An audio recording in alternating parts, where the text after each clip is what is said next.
What's going on, Packers fans? Welcome into an all-new episode of the Pack a Day Podcast. I'm your host, Andy Herman. You can follow me on Twitter at Andy Herman NFL. You can find the podcast at Pack a Day Podcast. It is day one of free agency recap. We had Packers news and notes, a ton of moves throughout the league. This is going to be a ton of fun and nobody I'd rather be chatting with. Then for the second consecutive day and the second time today as we're recording this, Justis Mosqueda, find him on social media at JUMOSQ, acmepackingcompany.com, consistently and constantly updating the top 200 board, probably doing it as we speak. Justis, how you doing, my friend?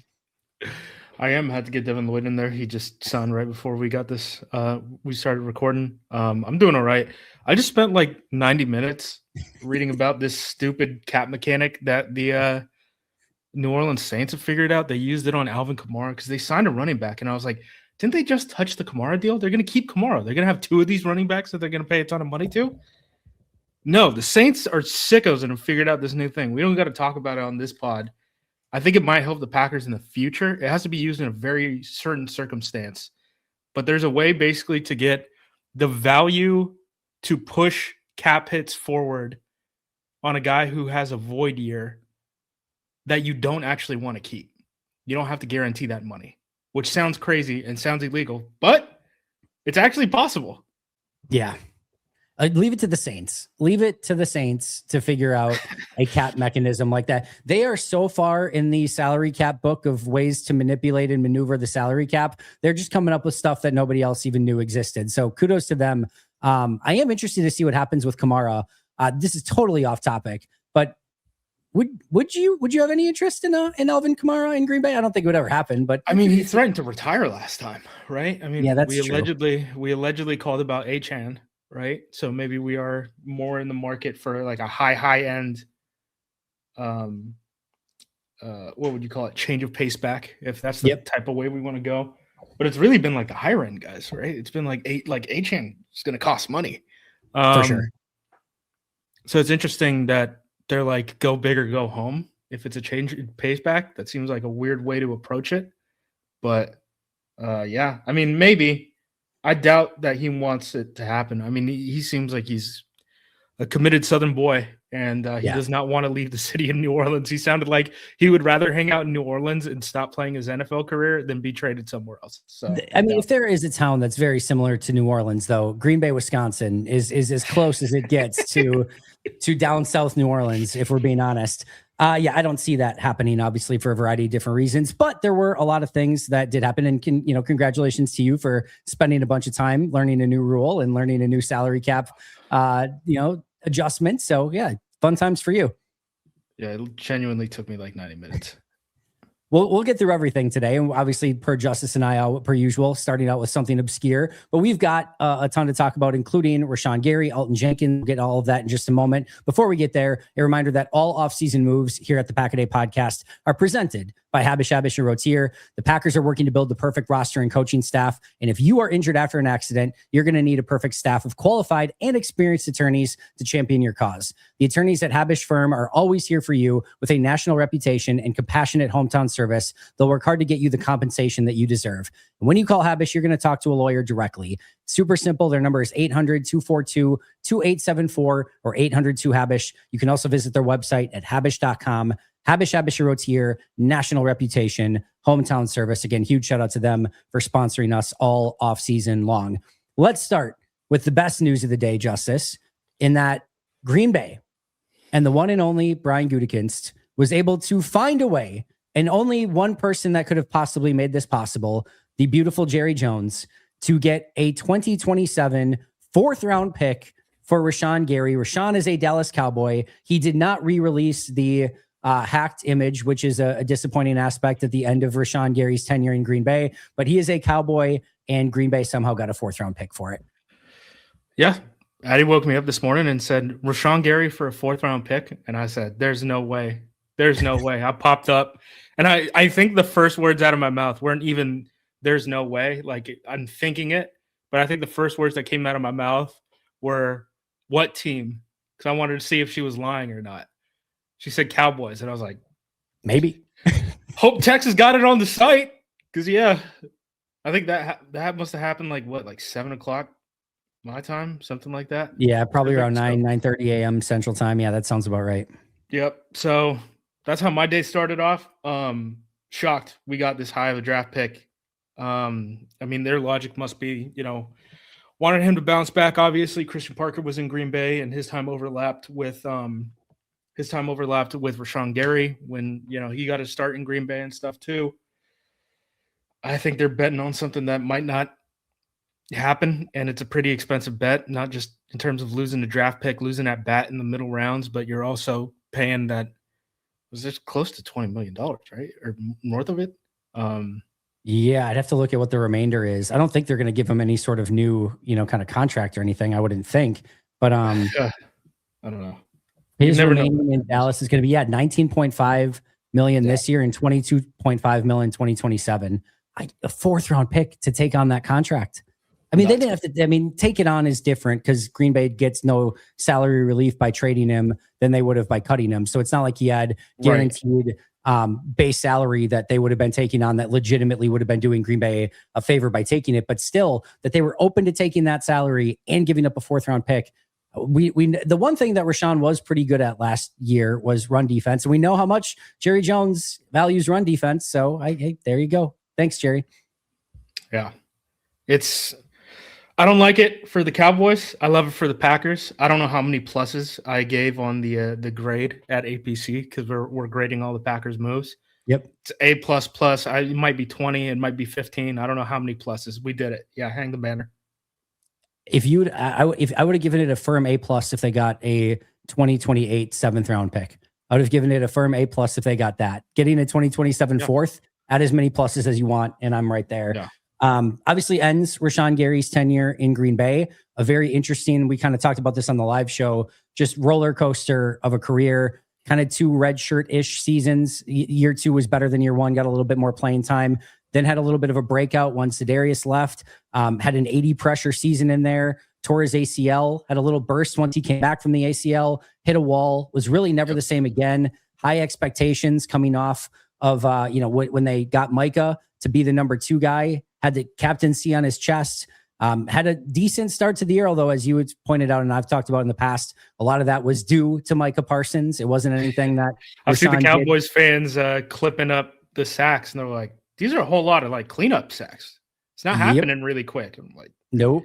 No. And you talked about all year, the sacks under what was it? 3.5 seconds, 4 seconds, whatever it was, or I forget the exact number, but he did not have quick pressures. He did not have quick pressures at all.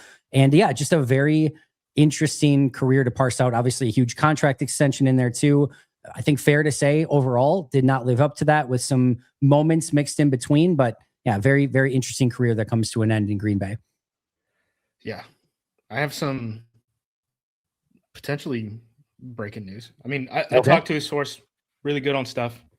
Was talking to him about something else, and he's connected with the agency and was saying, we're getting Brenton Cox back. Let's go. I don't know what deal.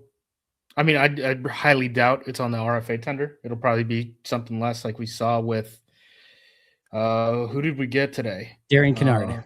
Kennard, yeah. We got Kennard. Sorry, things are flowing so fast. And people are texting me and the whole nine. You have carte blanche to look at as many texts, and I'm not able to keep an eye on notifications, and things are flying. We're recording this at 9 p.m. Central Time at the end of free agency day. I wanted to try to go as late as possible just in case things would continue to come in at the end here. We just got Devin Lloyd's contract right before signing, but no, you look at as many notifications and alerts and anything as you need to, because who knows what could happen. Of course, as soon as we stopped recording on the live show, 4 hours straight of recording, the moment we hit end, Elgton Jenkins gets cut, which we'll talk about in just a moment. But yeah, so if anything comes up, yeah, you monitor all of it, my friend. Yeah, so we signed what I assume, based off of the verbiage that came out from McAfee's mouth, right? I assume we're signing Kennard to less than the tender, but with the playing time incentives to get him above the tender. Yep. And that's why he signed it, right? So it's a compromise. Yeah, exactly. And then apparently Christian Welch is coming back, right? He's putting it on Instagram, stuff like that. We don't know the numbers for the deal. It'll probably be probably less than what Neiman ended up getting, but probably a similar deal where it's like, hey, here's a signing bonus, and then The John Fitzpatrick is what I call that. Yeah, exactly. So there, we don't know fully what some of these RFA deals are going to end up being. Brenton Cox, though, I'm working under the operation that he's coming back. A really good source told me that. So, and he definitely has the ability to make this team. And we talked about it, whether they were going to go after another defensive end, but with Micah hurt to start the year, you've got LVN, Brenton Cox, Barron Sorrell, Colin Oliver. Those are kind of your 4 working defensive ends right now on the roster until Micah gets back from injury. We'll see if I would assume they'll add something else too, either via free agency or maybe via the draft. But yeah, interesting. Yeah, it'll be interesting to see if they can carry 6. It'll be interesting to see if Micah starts the year on the PUP list, right? I'm assuming he will, but we'll see. I don't think it's going to cost a lot to bring back Brenton Cox, but he is an option to, be on the roster when Micah is on the PUP list in September and then dump him in October because his salary isn't going to be fully guaranteed. So he's kind of a perfect candidate for that. Not only Brenton Cox back, as you reported, Darian Kennard back, as you mentioned, Christian Welch back, as you mentioned, Bo Melton also. Now you think he was exclusive, right? He's RFA, like he was going to come back. Yeah, assume, but I guess official or I guess not even that, but Easton Butler had that he's I guess signed that, so not unexpected. Like you said, ERFAs are basically just house money. Minimum everyone deal. comes back. They don't even count against the cap in the summer. So yeah, easy to do. But yeah, Bo Melton as well. And then the big one that we didn't get a chance to talk about on the live show and have not had the opportunity to talk about yet, Elgton Jenkins does officially get released. They don't mess around. They don't hang on to it. They don't do the Jair. They don't see if they can pick up a draft pick later. It's interesting because if you would have told me at the beginning of the day they got a draft pick for somebody, I think I would have led myself more to believe that it would be for Elgton and that Gary would have been the one that was released. Yet here we are. Gary gets a 4th, Elgton gets released, and they now have the salary cap space available for whatever. Yeah. The team positioned itself pretty well going into free agency to kind of just sit back. Like they don't need this cap space right now if they're not going to spend it, right? So the fact that they cleared it and they cleared it this late, I mean, they cleared it midway through the day. Yep. Right. Some of the free agency money was already spent. I think they're thinking about, whether, I mean, they could use it on extensions or something like that. You could also borrow from the future to make up that cap space and things. You could extend Wyatt. That's a way to make up cap space. You can do something with the Nate Hobbs deal if you think that he has trade value. I think it's interesting. I think the directions that this can go are a lot of different ways. Sticking out like a sore thumb on the available free agents list, and maybe this won't even be the case by the time this comes out, is Tariq Woolen at cornerback. I think 2 preconceived notions coming into this free agency market that I think have been shattered by the league. And it's really the first time the league has kind of clawed some of this stuff back and prices haven't just continued to rise. It's that an average linebacker doesn't cost $15 million per, and an average corner doesn't cost $18 million per, which were the prices last year. And just because the cap is going up doesn't mean those prices are going up. I think there's only one corner who's gotten $18 million per this year, and it was Alontae Taylor. And that's what Paulson Adebo got with a broken leg last year. A lot of those guys did. It was like the going rate for corners was like 17.5, 18 million. Yeah, so for sure. So that's very interesting. So I don't even know what the cost of Tariq Woolen is right now. I've heard Green Bay is involved in those conversations. So that's potentially one. So if we burn a pick, he was the guy that, I mean, we just talked about this. We talked about it during the live stream. I talked about it with you and Perry yesterday. I was like, the 2 guys that make sense are Tariq Woolen and Jalen Watson. If the Packers are going to burn a pick, right, a comp pick, that's the one, and sign a free agent, those are the guys who make the most sense, because your holes right now are at corner and on the defensive line, and there's not a defensive lineman worth burning a pick that high, right? Nope. And I don't even know if you could sign one to a contract. I mean, I guess you could hand over a contract. I don't know if any guy is asking for a deal that big. So that's an interesting one.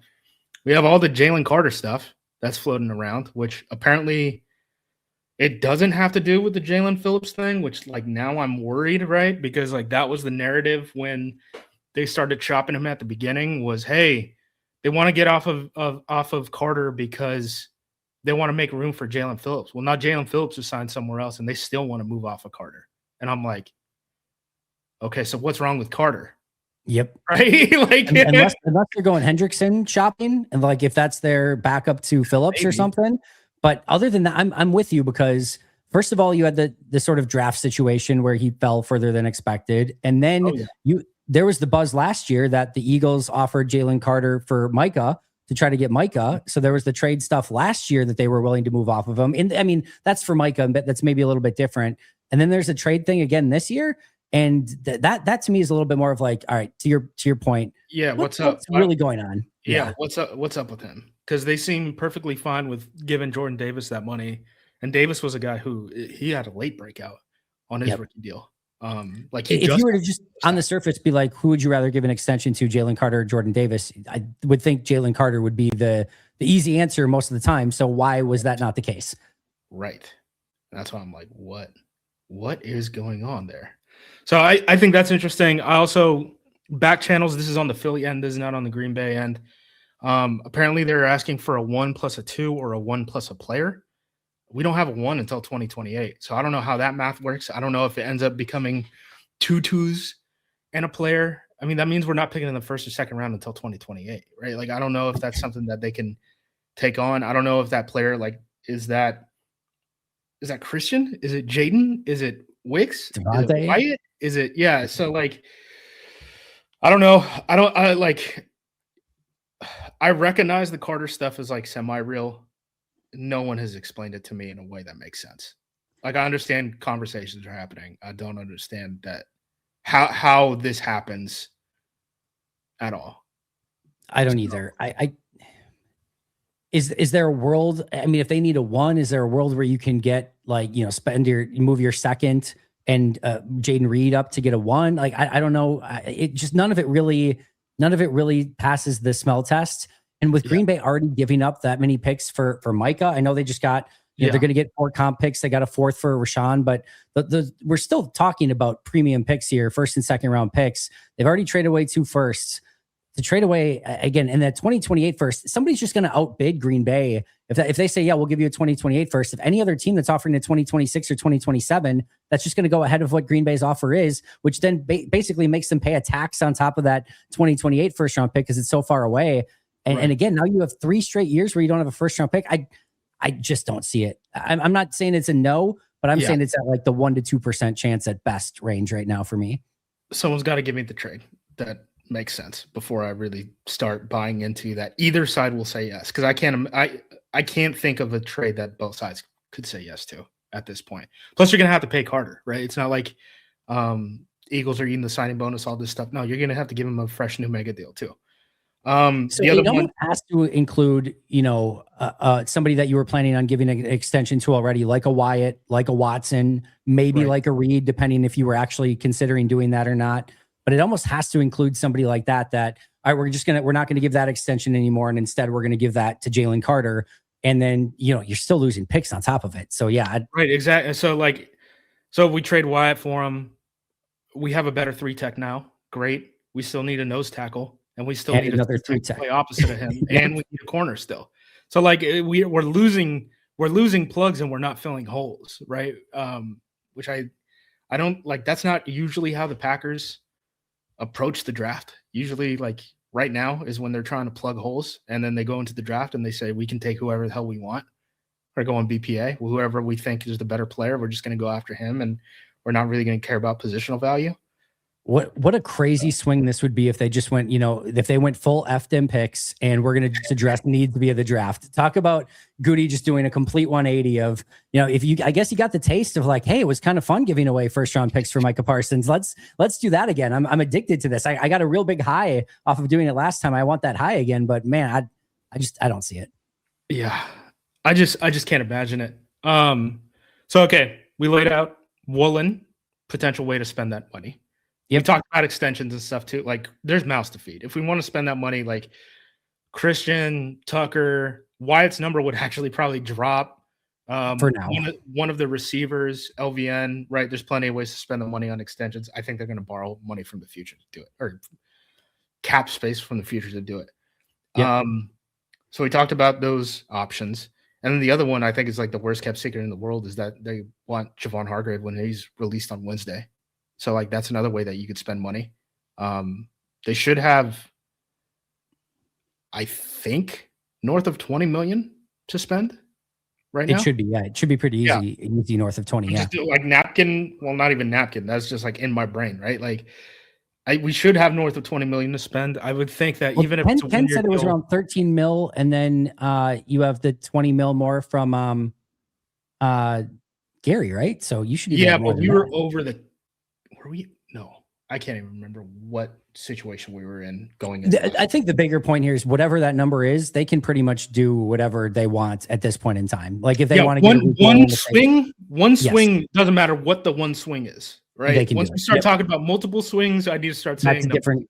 But I think they could do a Woolen and a Hargrave. I think they could do both of those things. Probably. The question with the Hargrave is it a 1 year deal? You know, is it spread over multiple years on the cap? All that stuff. If they need to do a 1 year and spread it amongst 5, go for it. Do what you need to do. Huber just announced that Christian Welch has in fact re-signed on a 1 year contract. There you go. So okay, we just went over free agency possibilities, how we can spend the big money, all that stuff, right? What the hell are we doing at linebacker? So we have 6 guys. We're oversigned at linebacker now. There's 2 routes this can go, and I guess it could be either route. Maybe they don't have a plan for it right now. I don't think that they're going to get rid of Hopper. Yep. Cooper is locked into his spot, and Hopper is Cooper's backup for the most part. He's a very small will linebacker. Is this whoever doesn't win the starting Mike job leaves town and becomes like a trade asset? Or is this, between Franklin and McDuffie, right? Or is this one of Neiman or Welch's isn't making this team? I think that's it. We're only going to have, I could see it happening both ways. And maybe both of them happen. Maybe they only keep 4, right? Yep. And that's the way they roll with it. But I think this is Neiman versus Welch for final spot, and just giving you coverage, for extra linebackers, and just kind of giving you again, we talked about it the other day. If they just want to be done with linebacker now, they don't have. That's one position they just don't have to touch. You said that yesterday before Neiman came back. Yeah, before Neiman and before Welch. Yes. So. Before Welch. My bad. We got the boys mixed up. My bad. But either way, they don't need to do much there. I just think they'll probably grab a couple undrafted free agents to fill that out in camp, and they can just kind of be done with that spot for the time being. Again, like we talked about, unless they just get an unbelievable linebacker that falls to them and they just can't say no in the draft. He's just too good of an option. And then you figure out the rest later. I think this is just your sort of 6 guys plus 1 in Jamin Johnson that are going into camp. You probably are keeping the top 4 no matter what. And it probably comes down to, my guess is Neiman makes it as the 5th. And I bet you Welch has a great chance to be back on the practice squad. Yeah. Cause you could always bring that guy up and play him special teams. Don't have to guarantee his, full salary week 1, yada, yada, yada. You guys know. You also get into some potentially fun things at roster cut down of if you really need a player elsewhere, like you're just in a complete 53-man roster crunch of you release Neiman and Welch together, knowing that they're both not going to get claimed, right? You're going to get one of them back if you need to on the practice squad or whatever. And then you can, get that player on the practice squad or do your math or, gymnastics and then, sign one back if you need to or whatever. But it does give you a little bit of flexibility at the end of camp too. If we got 2 of these guys are both good at special teams. They're kind of the same guy. We can release both. We'll for sure get one of them back. Yeah. That's my nerdy brain. Do you want to, I'm just staring at this list of free agents, man. Do you want to talk about, just before we get there, just really any other thoughts on Elgton Jenkins being gone? It obviously opens up the cap. It was this was the most logical. It's a precursor to spend. And that's why I'm like, which way do they spend? And I'm hearing 3 different things. And one of them, the Carter one, doesn't make sense at all to me. So I'm like, they're probably going to do one of the other 2. I would fight back on the precursor to spend if it was just like, we've exhausted all avenues. We know we're not going to get a pick. We're going to let this guy seek free agency or whatever, except the Banks thing really doesn't make sense unless it's a precursor to spend. Yeah. You've now held on to traded Gary and you released Jenkins and you restructured Xavier McKinney. You have all the money that you need still to go out and do something if you want. The only reason that you would need to restructure Banks at this point in time is if you wanted to go out and spend. So to me, that is that's the bigger almost telltale sign at this point that they have something in mind. And there's a lot of like guards on the market, but there's not a lot of centers. So like, I understand people are like, well, Elgton should move back to guard and all that stuff. There were only 3 free agent centers who ranked in the top 200 free agents in this class who actually hit free agency.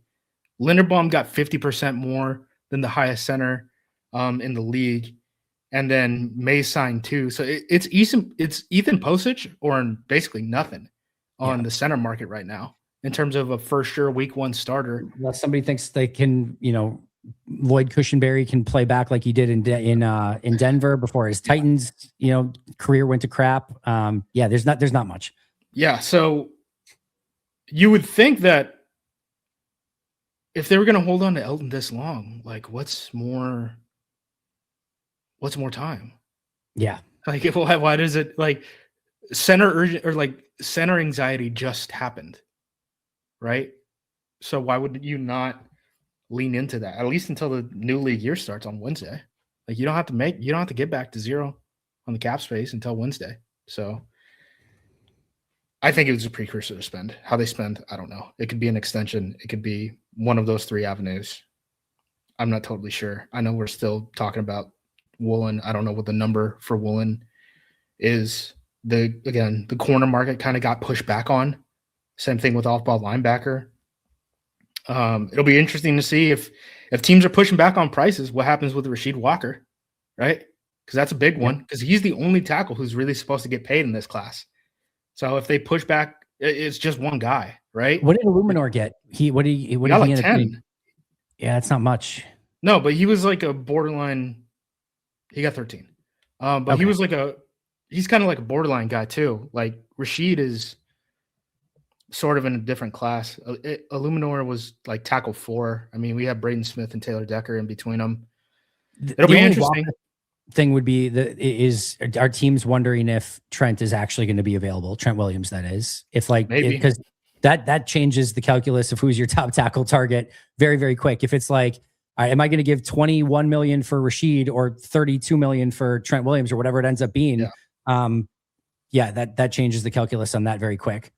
And I think that might have been a factor at off-ball linebacker too, with all these guys who got dumped right before free agency started and they were given the runway. So like, there was even a little Fred Warner trade buzz, and then Greenlaw gets cut today. Yeah. I mean, there's been a lot of movement. So like, I'm sure that's not what Devin Lloyd and Quay Walker's camp wanted to hear. No.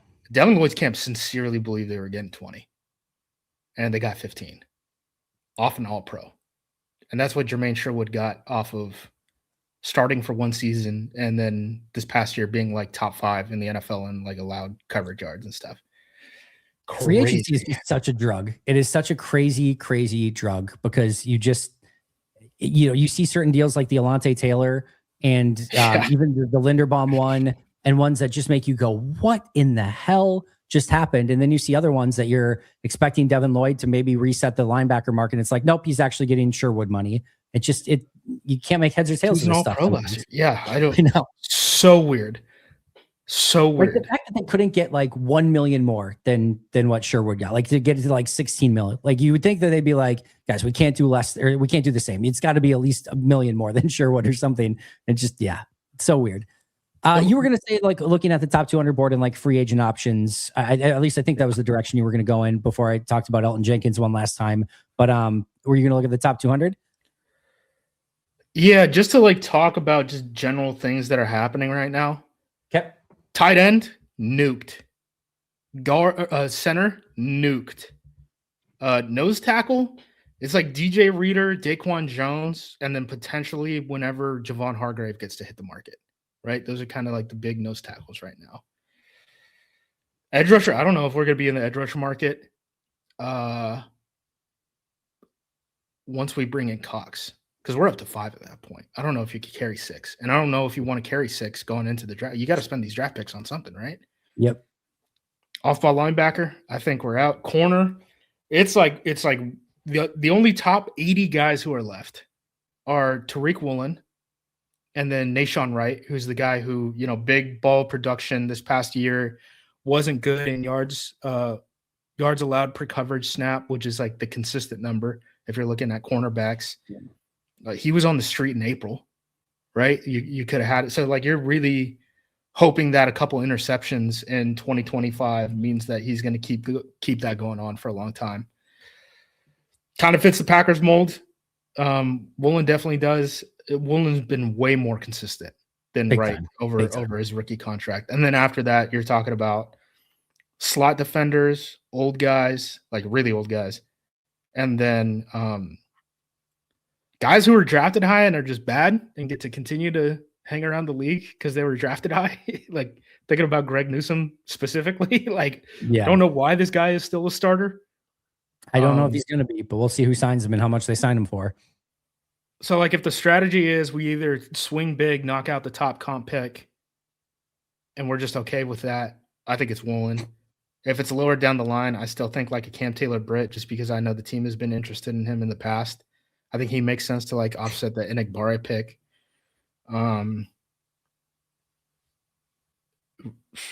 Where's Delvin Tomlinson on your board, or is he not there yet? He's not in the top 200. He's not in the top 200. Yeah, people don't have him ranked that high. So, yeah, I mean, he had like an all-time bad PFF score. It was like in the 40s. Not great year last year. You can give him a look. I mean, the hope would be a bounce back, but apparently last year was like the worst season ever. Reeder and Daquan Jones are both pretty good though. So I would hope that the team is at least semi-interested in them. The Hargrave curveball, right, is always going to be, do they consider him a 3-tech or do they consider him a nose when they're in base? I think when the team is in nickel, he'll play nose. That'll be perfectly fine. But when the team is in base, what do you do? You want him at 3-tech, I think. I think so too, because he's really only been a nose last year.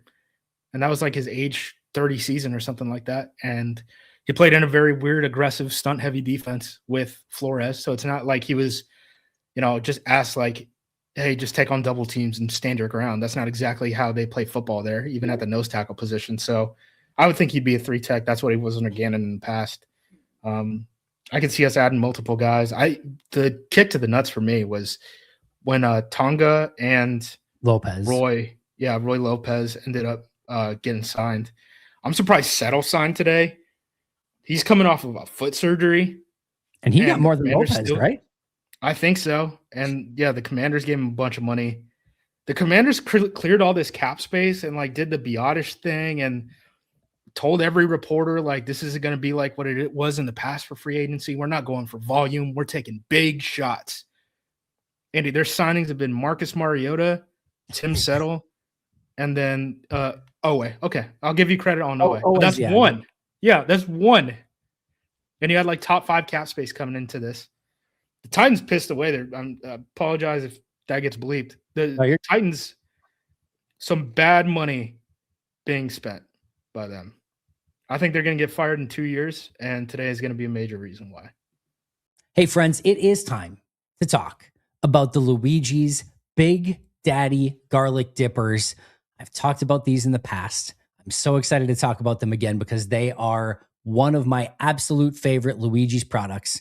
They all are, but this one has a spot in my heart. I do have to ask Luigi's Pizza, if you have Big Daddy Garlic Dippers and you dip them in the sauce, does it not become a pizza at that point? You have the crust, you have the cheese. If you have the sauce now on it, does that not become a pizza? I digress. It's a question I've always had though, but these are absolutely amazing garlic dippers. Here's what you get: Wisconsin mozzarella, buttery garlic sauce, robust tomato dipping sauce.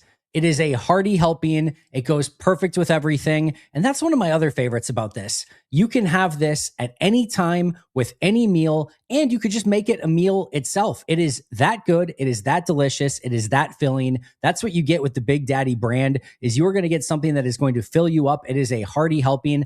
I cannot recommend these enough. Perfect for upcoming college basketball. Major League Baseball is starting up. Whether it's free agent celebrations, whatever you want it for, just a beautiful, delicious garlic dipper meal, Luigi's has you covered with the Big Daddy Garlic Dippers. Check them out over at luigispizza.com and make sure to give them a follow at Luigi's Pizza. It was a brutal day for the Titans. I want to talk about that more in a little bit as well. I've got some takes on that, but I want to talk about the nose tackle market just a little bit more, just for a second, because it did get depleted, as you mentioned. There's not a whole heck of a lot left out there. Lopez gone, Tonga gone, two of the ones that we've kind of identified as, all right, those would make sense. Those are no longer options. We talked Tomlinson, we talked Reader. You mentioned what Daquan Jones was the other. Yep. We're just getting very short and thin on any sort of option at nose tackle right now. I don't even know the question. I'm starting to get a little concerned. Yeah, and I know some people's reactions have been, well, so is today the only day you could sign players? And it's like, no, but like the nose tackle market is getting wiped out right now. Like more than half of them is like more than half of the guys who are even like rotational guys, right? Like Tonga and Roy Lopez were not starters last year. Those guys were rotational guys. They played a lot, but they were rotational guys. There is the option for a trade, right? So that's something that could be floated out there. We have a lot of expiring contracts. We can move them around, right? We just did that with the Woolen trade to get Franklin at linebacker. There could be surprise cap casualties. Sometimes that happens, right? You never know exactly how teams are going to get back down to 0 on Wednesday. That could be something that the team could pursue. But right now, I would probably be Easton just tweeted the Tariq Woolen thing. So that would be fun. People will believe me this time instead of putting my name in the paper. Yeah, I would have a little bit of anxiety about nose tackle. I think this is a good nose tackle draft too. I know we haven't done the full deep dive and stuff like that. I've watched guys at the nose tackle position and have for months. Like there's guys like Capehart even on like day 3 that I still really like and I think could contribute year 1. So like there are backstops here, but I don't love that on paper right now, Andy. The number 1 most played nose tackle for the Packers in 2025, returning for 2026 is Nasir Stackhouse, and we haven't added anyone. That I makes wonder me if not feel Slayton great. could become an option again. He did not have a good year in Cincinnati. I'm kind of surprised they haven't cut him already. But well, like even the Cowboys didn't have cap space, and they just got Gary. Yeah, I'm like, how the hell is it? Like, I want to see how the Cowboys get to 0. Can you do it without getting rid of Kenny Clark? Right? That'd be another one. If we get the 4th round pick, Kenny Clark, in the Rashan Gary trade, I'm adding more pluses to the grade, Andy. I'm adding way more pluses to the grade. If what would have been ultimately funny this offseason would have been if the Cowboys cut Kenny Clark and if they traded 2 firsts for Max Crosby. That would have been the funniest thing ever, that they basically traded Micah Parsons for Max Crosby. But even still, trading Micah away, cutting Clark, and then bringing in Rashan Gary is still very, very funny if that would end up being that. So weird. Also, I just wish that really in hindsight, not that I'm bummed about the trade in any way, shape, or form, but if they just could have taken Gary instead of Kenny Clark last year, that would have been a very nice change of pace that we could have had Kenny all year. And we would have been fine at defensive end for the most part without Rashan. So that would have been nice. The way we would have lost would have at least been different, right? It would have been different than we're the best defense in football for the first quarter and the worst defense in football from the second and thirds because our defensive line just wears out. Yeah. Because of the run. Yeah. It would have been different at least. It would have, I don't know how much different or how much better, but it would have been, I would have taken it. I'll just say that. Just going back to free agent options for just one moment. I did think you brought up a fun one in the live show. That was Keaton Mitchell. For those who don't know, Keaton Mitchell's like a 4.2 40, super blink of an eye, fast running back and kick returner. Baltimore Ravens, they did not tender him as a restricted free agent, which means he immediately becomes an unrestricted free agent and does not count against the comp pick formula. And Green Bay has sort of been sniffing around for another change of pace. We know Emmanuel Wilson is likely to be gone at this point in time. You've got Chris Brooks as your 3rd down back. You've got Josh Jacobs as your starting back. But there's that sort of middle ground that I'm sure you would love to have, Marshawn Lloyd, but it's really tough to trust Marshawn Lloyd. So adding somebody like a Keaton Mitchell could make a lot of sense to give you a little bit more versatility in the running back room. Yeah, and he's going to be cheap, right? Because we know if they wanted to tender him at 3.5 and then trade him, they could have tendered him at 3.5 and traded him. And they didn't pick up the tender. So he's not going to cost that much. So I don't even know if he's going to cost as much as Brooks. And Brooks got what, like 2.2? So like Keaton might be a guy you give the minimum $100 or $500,000 as a signing bonus and then just roll the dice and say, hey, one of you and Marshawn Lloyd are coming out. as our number 2 ball carrier at a camp. And, health and performance in training camp is going to decide that. So I think it makes a lot of sense. The Packers bring in a lot of former visitors, right? We talk about this all the time. You should have your ears up when you see one of these visitors going. If you don't track them, that's okay. I do. Go to APC, follow my Twitter, because as soon as one of these guys end up going, I have my ears up. That's like I scoured through cut down deadline stuff last year, Andy, right? And we were like, Josh Wiley might get cut. The Packers had Josh Wiley in. They like him. They bring him on the practice squad. He ends up moving up to the 53 roster during the season. Kennard was a guy who was on the roster bubble in Philadelphia, and I brought him up, and then we ended up trading a pick for him, right? So these guys like Keaton Mitchell should almost see see them in a different tier, right? You're like, the Packers at some point were interested in this guy. Yeah. And they usually bring these guys back whenever they're available. Very much so.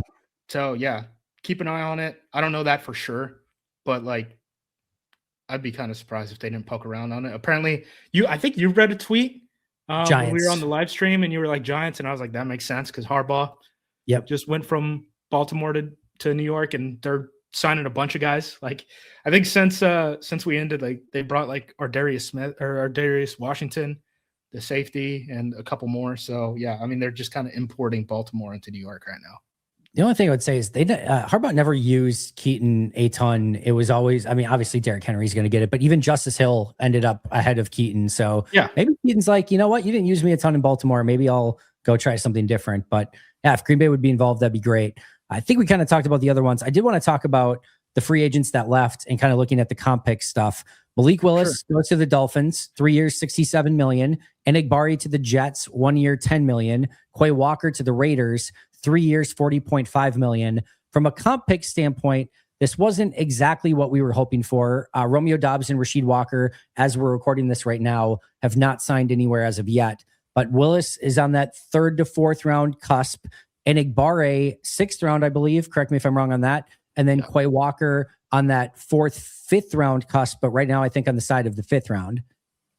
I think Quay is firmly a 5th. Yeah. So the reason some of these projections get wonky right now is we're also still including cap casualties as holds, and those APYs are counting. So basically what happens in the NFL, okay, this is how the comp system works.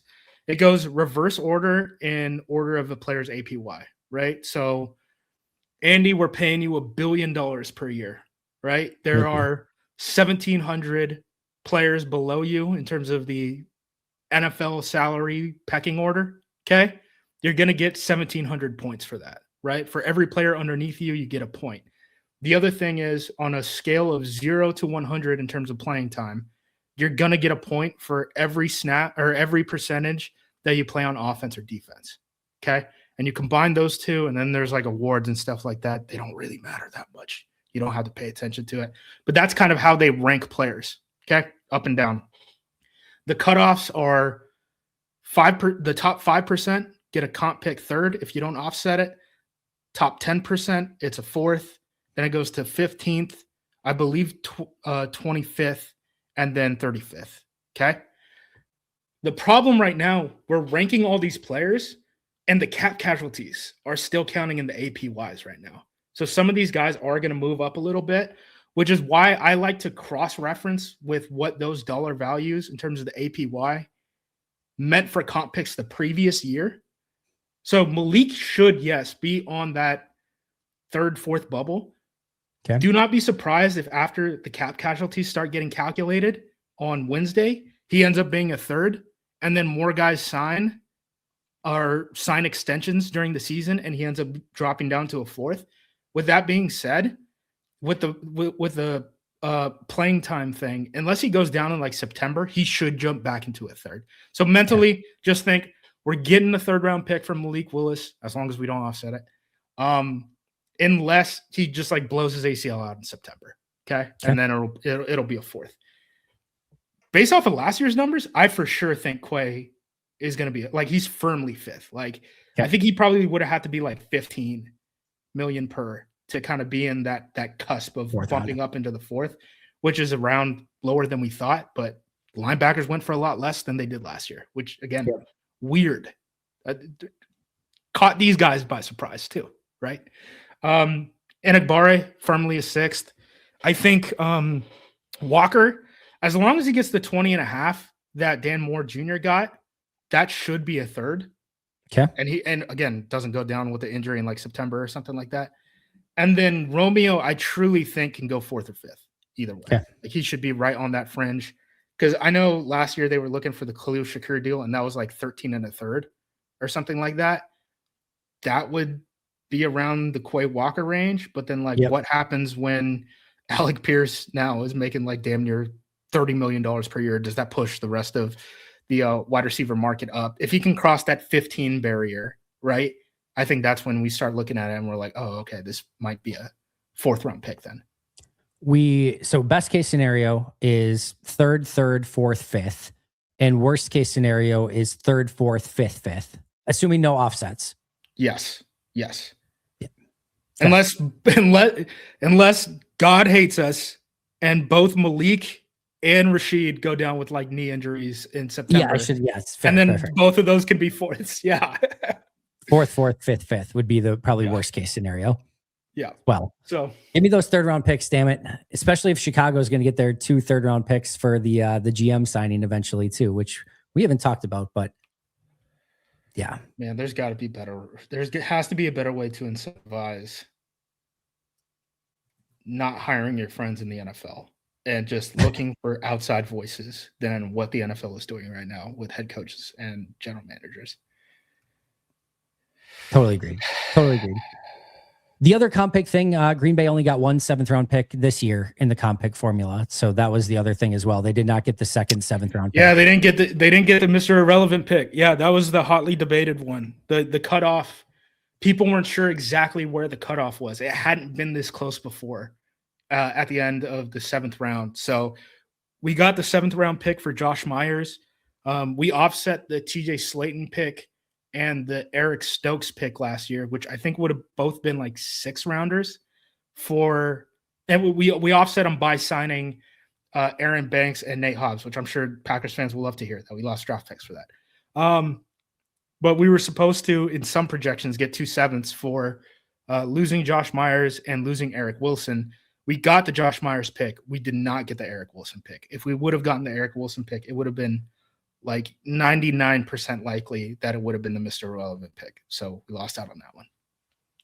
Damn it. You get the jump start on undrafted free agency. You get basically the undrafted free agent of your choice. We're going to have plenty of picks on day 3 and day 2 for Goot to have to worry about over the next couple years. So he'll be fine. Very, very true.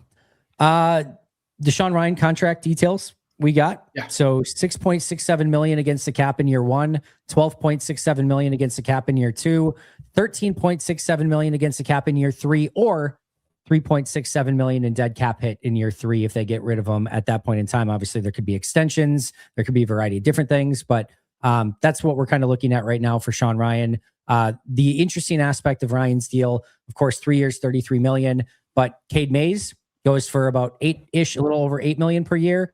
Oddish goes for $10 million a year. We knew that already. And then Shawn Ryan at $11 million per year. So we kind of have a baseline there. It'll be kind of interesting to track those 3 players through the course of the next 3 years to see who had the best deal and outcome of that. Here is a way to think about free agency and the center market. And we could talk about the entire market because it wasn't a very big market, right? Andy, let's say you're a team that didn't want to spend the money that it would take to get Tyler Linderbaum, right? You want a center. You want a people mover. The best one available was Shawn Ryan if we didn't sign him. He's better than Mays at that, right? So if you're a team that prioritizes that, I think that was a driving factor. We talked about, I read a damn text from a guy who works in Carolina on your show, I think last week, right? Where we talked about Mays and they're like, he was cut last year, right? He didn't start this past season as a starter, right? He was on the practice squad in 2024. So I don't know if the NFL was as hot on Mays as the media was. I think they just kind of saw starts and we're like, oh, this is a young guy with a lot of recent starts. But he was functionally in the same position that Ryan was. And you can even look at like PFF and stuff, and they'll be like, yeah, Ryan is the best, better run blocker out of the two, right? Even PFF had Ryan graded as above average run blocker. So if you're a team that was in the run blocking center market and you didn't want Linderbaum, that's what drove the Ryan price up. Yep. I'm not too worried about it. If you look at the Ryan deal on paper, they front loaded it in terms of cash, back loaded it in terms of cap hits. So he's only going to carry a $6.7 million cap hit this year, but in cash, he's getting paid $14 million.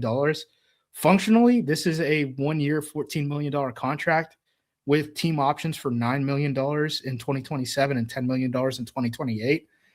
Again, I think by 27 and 28, once the, fallout of this Linderbaum deal starts to happen, those numbers are going to end up looking really good. The other thing I didn't remember, like Ryan's only 25 right now.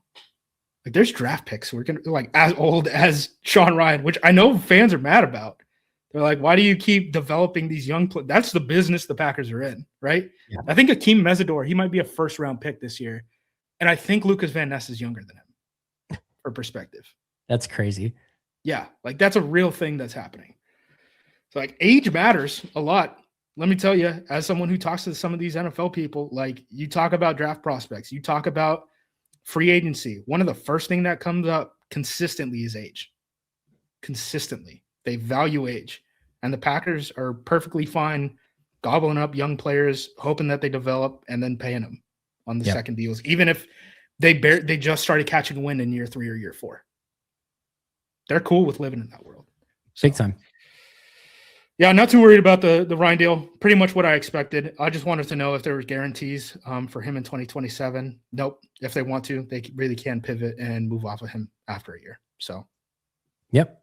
I to me, it's totally fine, and I have no issue with it being over Biotish or over Cade Mays. No issue whatsoever.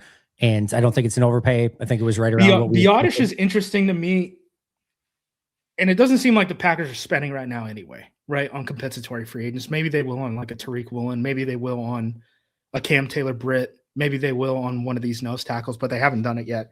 The Biotish thing, the only interesting aspect of it to me is if you make the case, hey, you took a comp pick swing off of the board.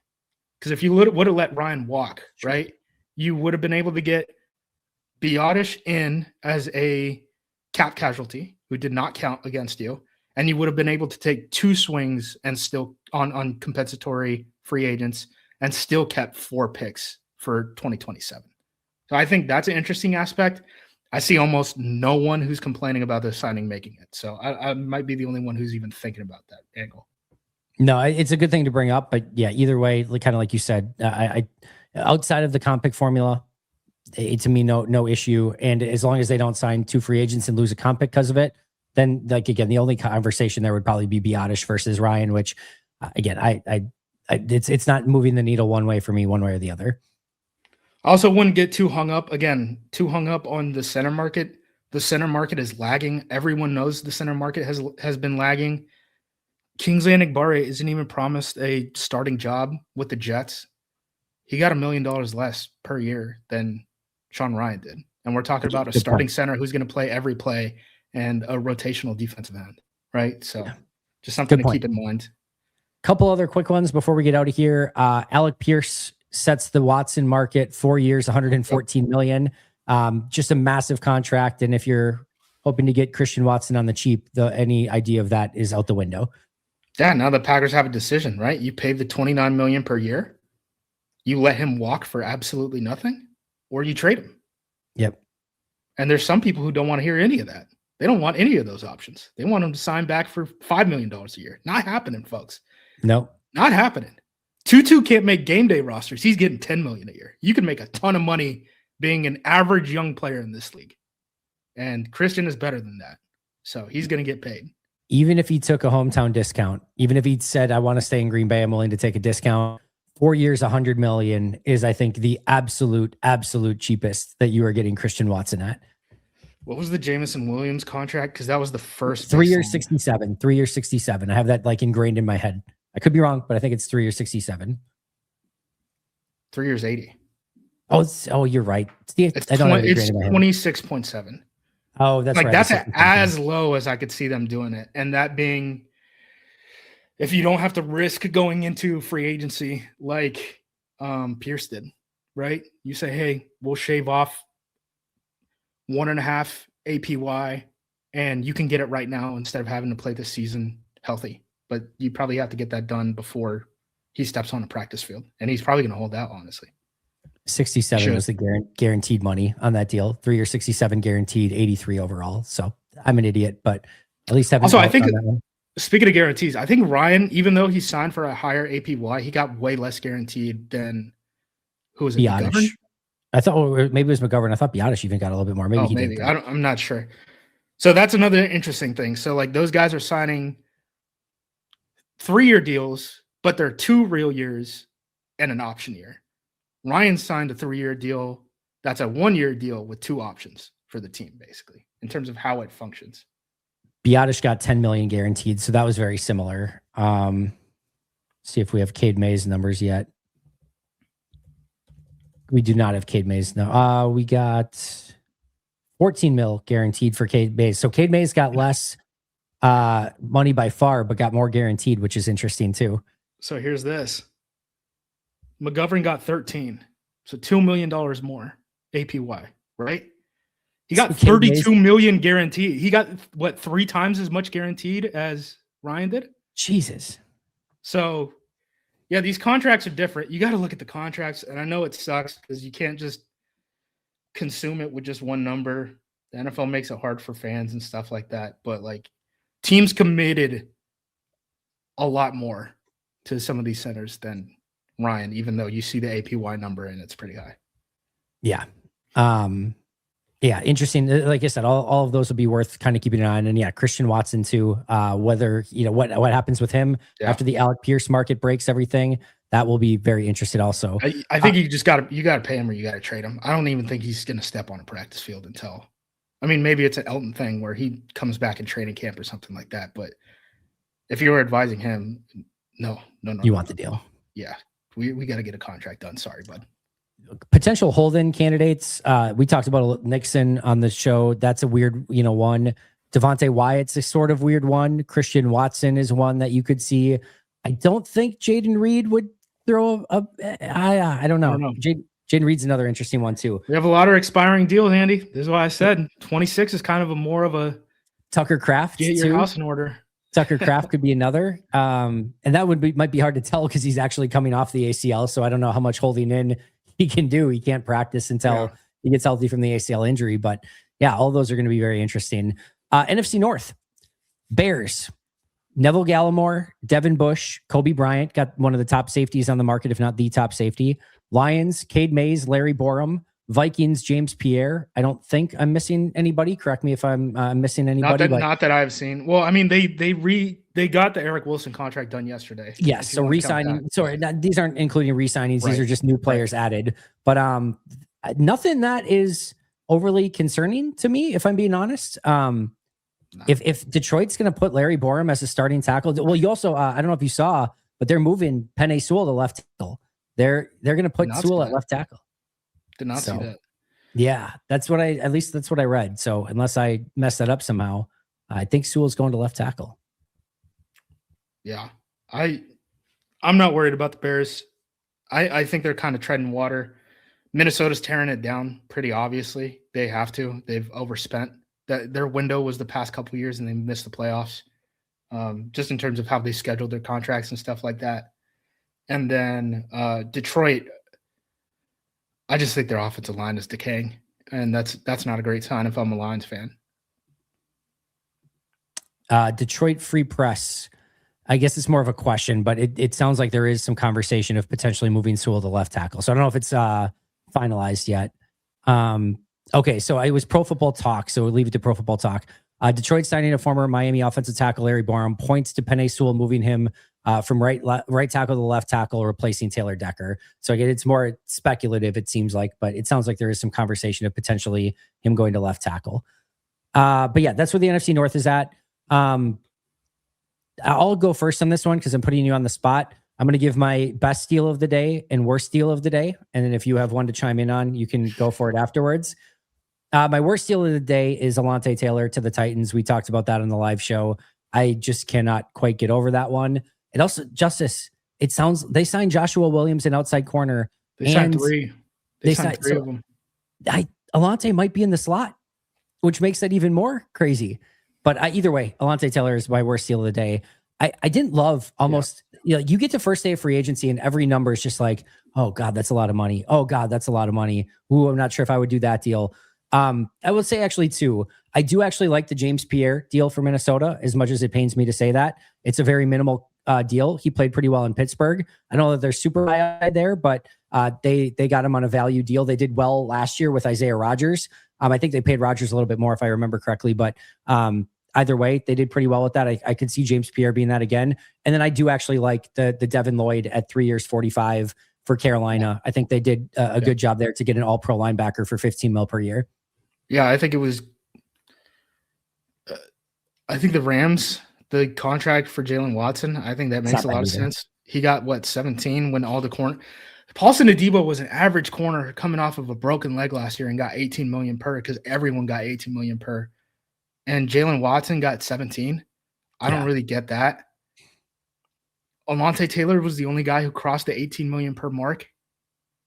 And he's been a bad slot / outside move around guy his whole career. I don't get it. The Titans signed 270-pound dudes and then either set the slot market outside of Kyle Hamilton or made Alontae Taylor one of the highest paid cornerbacks in the league. Neither one of those is a good sign for me. No. I have more bad numbers than good numbers. Honestly, like the nose tackle numbers, I would have pretty much done any of them. Like I would have done Onyemata at the 10. I would have done the Tonga number. I would have done the Roy Lopez number. I'm kind of bummed. I feel like they're putting a lot of eggs into the Hargrave basket. I hope no one comes in, swoops in for a trade or something like that, or outbids them on the open market. For I'm sorry, which one? For Hargrave. Oh, yeah. It feels like Hargrave or bust almost at the moment to some extent on the defensive line. I mean, Reader is out there. Daquan Jones is out there. I think Daquan was still in Tennessee when Matt was there. So there might be a little bit of a connection there. Okay. There's still options. There's the trade market, all that stuff. But it is making me anxious to see the nose tackle market being one of the market that moves and corner being the other one. And we're not involved in either of them. And I'm like, uh-oh, my guys, my players. Defensive line is the one that still is giving me a little anxiety at the moment. I would love if they get Reek Woolen, cool. Like that's a cool signing for the secondary. I'm interested, but and again, I'm not going to have anxiety on March 10th because we've got a long way to go. Micah Parsons wasn't acquired until right before the start of the season. Malik Willis wasn't acquired until right before the start of the season. Like you can still find guys, but man, defensive linemen are tough to find. But yeah, we're not even through, or we're barely through day one of free agency as we're recording this. We still have a draft to go. There's still trade periods. There's a lot of time left, but yeah, defensive tackle and nose tackle are giving me a little bit of anxiety at the moment. There are people who doubt how much players cost and are surprised for some reason because they don't look up the numbers consistently. Here's a perspective on the Christian Watson thing. Christian Watson, even though he missed like the first half of the season with the torn ACL, had 611 yards. Okay. Tyquan Thornton just signed a $14 million contract as a wide receiver. He's never had more than 400 yards in a single season, and he has 800 yards in his entire career. He's getting 14. Like, you don't have to – people make it seem like you either have to be good or you have to be good and healthy to get money in the NFL. Not true. It's 2 years for a max of $14 million. So it's only I misread. I thought it was 1 year. I saw 1 year. Yeah, no, it looks like 2 years, $11 million with a max of $14 million. So it's pretty similar to let's look up the Tutu deal, right? So Tutu was 1 year 10, I think. Tutu was 1 year 10. And for the $10 million this year, he had 6 catches. Good God. Good. Yeah. I actually don't hate 2 years, 11 for Thornton for what he brought to the Chiefs last year. That's not a terrible deal. He's a speedster. Yep. Tutu made $1.7 million per reception last season. Good work if you can find it. Yeah. I think, Justice, that's. Though I was going to ask you what deals you would have done for Green Bay, but it sounds like the nose tackle ones were probably the noses. I think like I would have poked around on the Job thing because Job got re-signed at like $7 million per from the Seahawks. Yeah, it was right around there. Or was it 10? 24/7 or 24/3. That's what, 8? 8. So he got $8 million per. You could have brought in Josh Jobe, offset the Kingsley and Ibarre pick, still had all 4 of the comp picks. That's one. I mean, that's really it. I would have looked at like Jobe. I'd still take the swing on Tariq Woolen. I would have thought about taking the swing on Jalen Watson, depending on what the team thinks their cap situation is going to be like moving forward. If they're going to spend on guys like Hargrave, if they're going to, depending on what they're going to do, right? That's kind of it so far. And the nose tackles, like you mentioned already. So, yeah. The one thing I'll say, I saw a lot of people like, well, why wouldn't they just do that Roy Lopez deal? Which I get, I probably would have done, to be clear. I think Green Bay just sees it as like, all right, what's the win total difference of if we just get a 5th round pick at defensive tackle or roll with Jonathan Ford-esque players? What's the win total difference on the season between that and Roy Lopez? Like, is it going to affect you in a significant enough way? And if not, are we better just banking that money and spending it on players that actually do matter towards win totals and just getting replacement level players at that position? I'm not saying I agree with that assessment. I think having good players is a thing, but I wonder if Green Bay looks at it a little bit that way of like the difference between our wins and losses this year is not going to change based on Roy Lopez over whatever replacement level defensive tackle we can find. I mean, that or they think guys might be coming, right? That could be whether it's the draft, the trades, or the cap casualties. I mean, I came on here yesterday at this point? Yeah, yesterday's episode, right? And was like, I kind of think they're going to be more active on Wednesday than they are on Monday. And we're probably trending toward that right now. Yeah. Justice, it's been a day. It's been a fun day.